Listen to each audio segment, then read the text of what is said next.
দর্শক, যেমনটা আগেই জানিয়েছিলাম, রাজশাহী এবং রংপুর বিভাগ সহ মোট ২১ জেলায় বইছে শৈত্যপ্রবাহ। আরো খবর জানাতে যুক্ত হচ্ছেন সহকর্মীরা। শুরুতেই যাচ্ছি চুয়াডাঙ্গায়, সেখানে আছেন সহকর্মী জামান আক্তার। জামান, চুয়াডাঙ্গায় আজ কত তাপমাত্রা রেকর্ড করা হয়েছে? শীতের প্রভাব কেমন দেখছেন?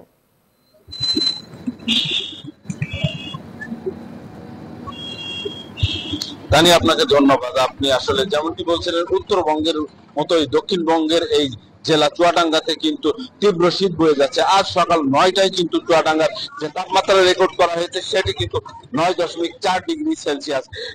আমি যদি আপনাকে জানিয়ে রাখতে চাই, একদিনের ব্যবধানে কিন্তু চুয়াডাঙ্গার তাপমাত্রা কমে গিয়েছে প্রায় ৫ ডিগ্রি সেলসিয়াস। ফলে চুয়াডাঙ্গার জনজীবনে কিন্তু এক ধরনের দুর্ভোগ নেমে এসেছে। আমরা সকাল থেকেই দেখেছি কিন্তু হিমেল হাওয়ার কারণে কনকনে ঠান্ডা অনুভূত হচ্ছে এবং এর ফলে খুব জরুরি প্রয়োজন ছাড়া সাধারণ মানুষ কিন্তু রাস্তায় বের হচ্ছে না, শহরে আসছে না। তারা ব্যক্তিগত যেসব কাজ সেগুলো খুব জরুরি না হলে আসছেন না।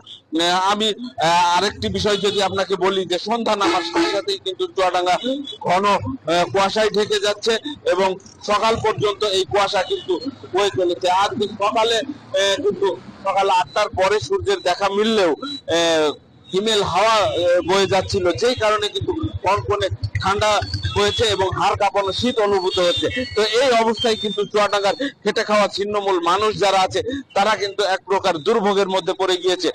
বিশেষ করে রিক্সা চালক, ভ্যান চালক এবং শ্রমজীবী মানুষ যারা, তারা যেটি বলছেন যে তারা এই তীব্র শীতের কারণেই কিন্তু তাদের যে দৈনন্দিন কাজ সেই কাজে কিন্তু যথাযথভাবে আত্মনিয়োগ করতে পারছে না। অন্যদিকে তাদের আয়ের পথ অনেকটাই কিন্তু সংকুচিত হয়ে এসেছে।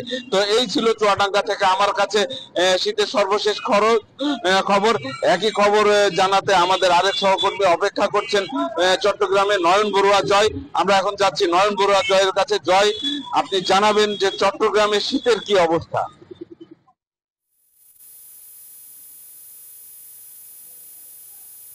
ধন্যবাদ জামান আপনাকে। আপনি যেমনটা চুয়াডাঙ্গার খবর জানিয়েছেন তেমনিভাবে কিন্তু ভোরের সূর্য চট্টগ্রামে আমরা দেখেছি দুপুরের দিকে। তো তীব্র শীতে নাখাল বন্দরনগরী চট্টগ্রামের মানুষও।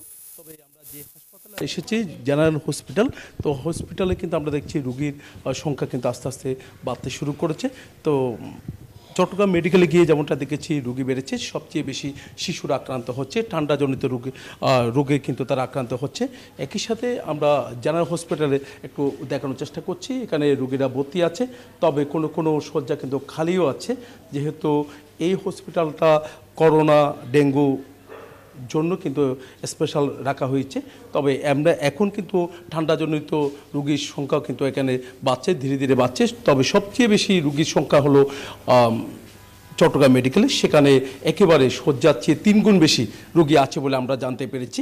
তবে চিকিৎসক যারা আছে তারা যেমনটা জানিয়েছেন, একটু যদি মানুষ যদি সচেতন হয়, পরিবারেরা যদি একটু সচেতন হয়, তাহলে এখানে যারা আক্রান্ত হচ্ছে ঠান্ডাজনিত রোগে তারা কিছুটা হলেও সুস্থ হয়ে ফিরবে। চট্টগ্রাম মেডিকেল থেকে যারা আক্রান্ত হয়ে মেডিকেলে যারা আক্রান্ত হয়ে ভর্তি হয়েছে তারাও কিন্তু আমরা দেখেছি অনেকজন সুস্থ হয়ে ফিরেছে। তবে এই মেডিকেলে রোগীর সংখ্যা কিছুটা কমেছে, যেহেতু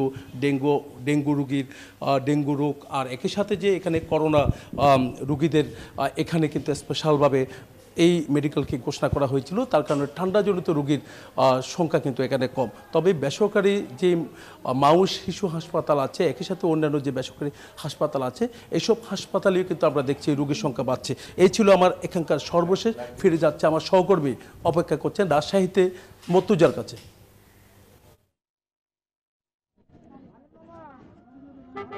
জয়, চট্টগ্রামের মতো রাজশাহীতেও শীতের সঙ্গে পাল্লা দিয়ে বাড়ছে ঠান্ডাজনিত রোগীর সংখ্যা। আমরা রাজশাহী মেডিকেল কলেজ হাসপাতালের সামনে আছি। আর রাজশাহীতে গত ২৪ ঘন্টায় সর্বনিম্ন তাপমাত্রা ছিল ১০ ডিগ্রি সেলসিয়াস। রাজশাহীতে বিশেষ করে এই হাসপাতালে শিশু এবং মেডিসিন ওয়ার্ডে রোগীদের তীব্র চাপ সৃষ্টি হয়েছে। হাসপাতাল কর্তৃপক্ষ বলছেন যে হাসপাতালে শিশু ওয়ার্ডে ধারণ ক্ষমতার ৩ গুণ রোগী ভর্তি থাকছেন। এর পাশাপাশি মেডিসিন ওয়ার্ডেও প্রচুর চাপ বেড়েছে রোগীর। আর রাজশাহী মেডিকেল কলেজ হাসপাতালে ঠান্ডাজনিত রোগীর পাশাপাশি বার্ন অ্যান্ড প্লাস্টিক সার্জারি যে ইউনিটটি রয়েছে সেখানে শীতে আগুন পোয়াতে দগ্ধ হয়ে অনেকেই ভর্তি হচ্ছেন। আমরা স্বজনদের সাথে কথা বলেছি, রোগী এবং তার স্বজনরা বলছেন যে বেড খালি না থাকায় বাধ্য হয়ে হাসপাতালের মেঝে এবং খোলা বারান্দায় চিকিৎসা নিতে হচ্ছেন। এর ফলে তারা তীব্র ভোগান্তিতে পড়েছেন। হাসপাতাল কর্তৃপক্ষ বলছেন রোগীর চাপ বাড়ার সাথে সাথে চিকিৎসক, নার্স এবং যে চিকিৎসা সরঞ্জাম রয়েছে সেগুলো বৃদ্ধি করা হয়েছে। আর বিশেষজ্ঞ চিকিৎসকরা বলছেন শিশু এবং যারা বৃদ্ধ রয়েছেন তাদেরকে শীতের প্রকোপ থেকে রক্ষায় নিরাপদে রাখতে হবে, তাদের জন্য কোনোভাবেই ঠান্ডা না লাগে সেভাবে সতর্ক থাকতে হবে। পাশাপাশি বাইরে বের করলে অবশ্যই গরম কাপড় পরে তারপরে তাদেরকে বাইরে বের করতে হবে। এর পাশাপাশি চিকিৎসকরা কিন্তু এটিও পরামর্শ দিয়েছেন প্রকোপ থেকে বাঁচতে কেউ যেন আগুন পোহাতে না যায়, তাহলে সেক্ষেত্রে অনেকটা সতর্ক অবস্থায় যেন আগুন পোহায়, তা না হলে দগ্ধ হওয়ার ঝুঁকি তৈরি হবে এবং এরপর মারাত্মক স্বাস্থ্যহানি কিন্তু ঘটতে পারে। আর রাজশাহীতে প্রতিদিনই কিন্তু শীতের তীব্রতা বাড়ছে, ঘন কুয়াশা আর পাশাপাশি তীব্র বাতাস বইছে, ফলে কিন্তু জনজীবনে ভোগান্তি নেমে এসেছে। সবচেয়ে বেশি ভোগান্তিতে পড়েছেন কিন্তু নিম্ন আয়ের খেটে খাওয়া মানুষ। অনেকে সকালে কাজের সন্ধানে ঠিকমতো বের হতে পারছেন না। আর রাজশাহীর আমরা যে ফুটপাতের বাজারগুলো দেখেছি সেখানে কিন্তু কম দামে গরম কাপড় কিনতে মানুষের প্রচুর ভিড় দেখা যাচ্ছে। সেসব দোকানগুলোতে মানুষ হুমড়ি খেয়ে পড়ছেন, প্রচুর পরিমাণে ভিড় থাকছে সবসময়। এবং এর পাশাপাশি যারা নিম্ন আয়ের মানুষ, বিশেষ করে খেটে খাওয়া শ্রমিক, দিনমজুর, রিক্সা চালক রয়েছেন, তারা ভোগান্তির মধ্যে দিয়েই জীবনের ব্যয় নির্বাহ করছেন। তারা খুব বিশেষ করে ভোরে কিন্তু বের হতে তাদের প্রচুর কষ্ট হচ্ছে। পাশাপাশি সড়কে যে গাড়ি চলাচল করছে সেগুলোও কিন্তু হেডলাইট জ্বালিয়েই সড়কে গাড়ি চলাচল করছে। বিশেষজ্ঞ চিকিৎসকরা সবাইকে সতর্ক থাকার পরামর্শ দিয়েছেন, যেন বাইরে বের হলেও সবাই গরম কাপড় পরে বের হয়, বিশেষ করে শিশু এবং বৃদ্ধরা সে বিষয়ে সতর্ক থাকার পরামর্শ দিয়েছেন তারা। এই ছিল রাজশাহী থেকে সর্বশেষ। তানিয়া।